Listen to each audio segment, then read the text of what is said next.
अस्सलाम वालेकुम students of 5 class. क्या हाल है आप सबका? मैं उम्मीद करती हूँ आप सब खैरियत से होंगे। तो आज प्यारे बच्चों हम करेंगे उर्दू बे का काम। कौन सा काम करेंगे? तो प्यारे बच्चों आपने अपनी स्टूडेंट बुक से ये सफ़ा नंबर 6 पर आपके ये ख़त लिखा हुआ है, ये आपने सफ़ा आपने ओपन कर लेना है और यहाँ से आज हम ये ख़त अच्छे से आपने ये अपनी नोटबुक पर लिखना भी है। तो सबसे पहले आप अपनी नोटबुक पर इंडेक्स पे लिखें इसका। मैंने आपको पहले भी वीडियो में कहा था, डायरी में लिखा हुआ था कि जो मैंने आपको कहानी करवाई है उर्दू कहानी, वो भी आपने अपनी उर्दू की नोटबुक पर लिखनी है। और ये वाला काम भी आज की डेट लगा के, ये देखें आपने अपनी नोटबुक पर डेट लगानी है। यहाँ पर हम डेट लगाएंगे।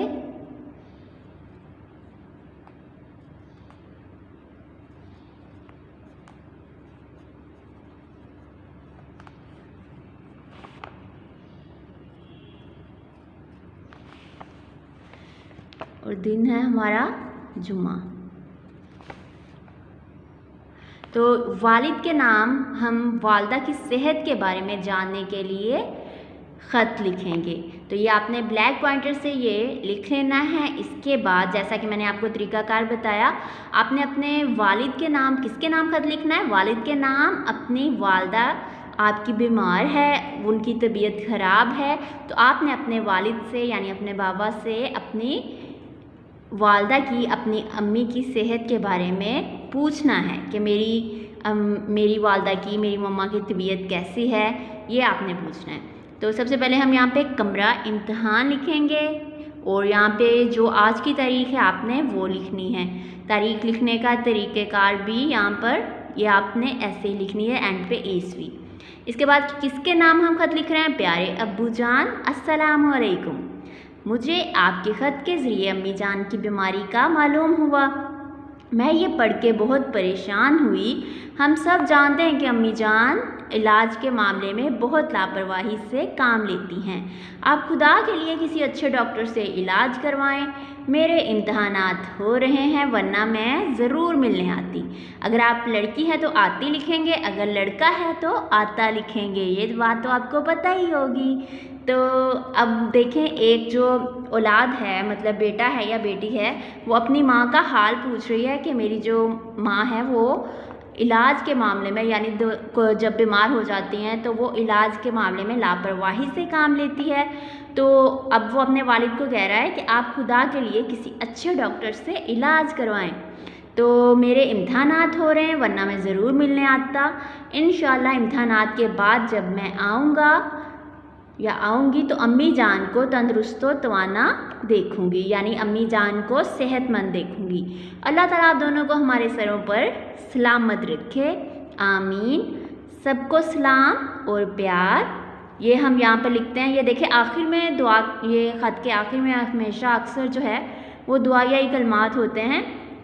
तो ये किसके बारे में बात हो रही है कि अल्लाह ताला मेरे वालिदैन को हमारे सरों पर सलामत रखे, आमीन। सबको सलाम और प्यार वस्सलाम।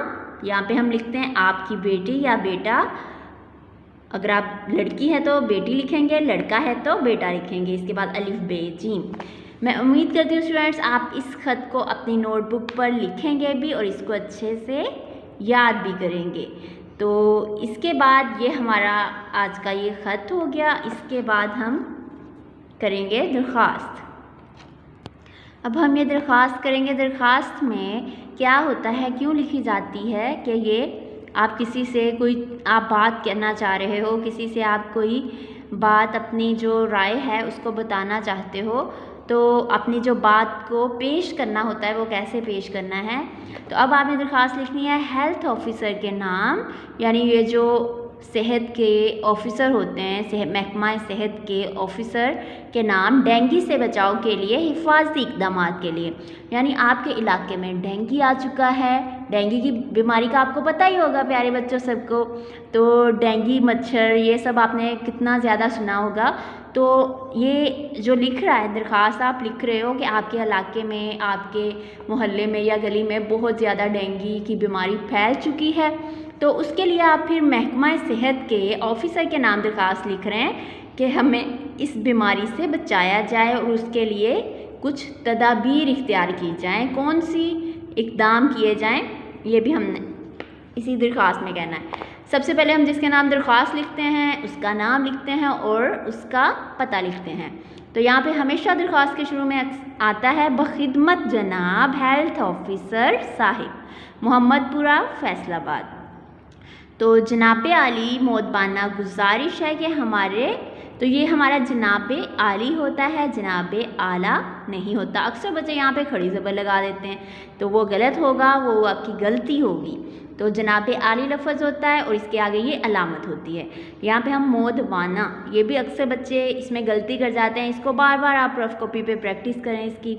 मोदबाना गुजारिश है कि हमारे पूरे शहर में डेंगू बुखार की वबा तेज़ी से फैल रही है, यानी जो डेंगू बुखार की वबा यानी बीमारी, तो खदशा है यानी शक है या यकीन है कि ये वबा हमारे इलाके में भी ना आम हो जाए। इसलिए आपसे गुजारिश है कि हमारे इलाके में डेंगू से बचाव के लिए हिफाजती इक़दाम किए जाएं। अब कौन से इक़दाम किए जाएं हम ये बताएंगे।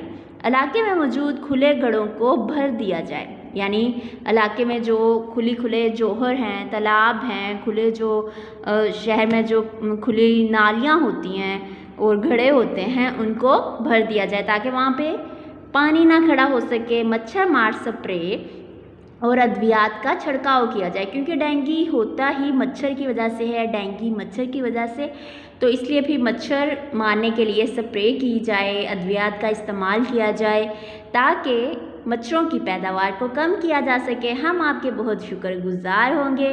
एंड नवाजिश होगी अल आर्ट्स, ये यहाँ पे दरख्वास्त लिखने का ये तरीका है कि आखिर में ये आपने बाएं तरफ ये लिखना होता है, दरमियान में नहीं, बाएं तरफ लिखना होता है। एंड नवाजिश होगी अल आर्ट्स, दरख्वास्त गुजार यानी लिखने वाला, तो अहले मोहल्ला। अब लिखने वाला दरख्वास्त गुजार यानी दरख्वास्त लिखने वाला कौन है? अहले मोहल्ला, महल्ले के जो लोग हैं। अहले मोहल्ला से मुराद महल्ले के लोग। तो यहाँ पे हम उसी मोहल्ले का एड्रेस लिखेंगे जिसके नाम हम ये दरख्वास्त लिख रहे हैं। तो इसके इस तरफ दाएं तरफ हम तारीख़ लिख देंगे आज की। तो मैं उम्मीद करती हूँ स्टूडेंट्स आप इसको अपनी नीट नोटबुक पर भी लिखेंगे और या इसका आपने इंडेक्स भी लिखना है और अपनी नोटबुक पे भी लिखना है। तो इसके बाद ये हमारा यहाँ पर सिलेबस ख़त्म हो रहा है। इसके बाद हम इंशाल्लाह स्कूल में मिलेंगे। अल्लाह हाफिज़।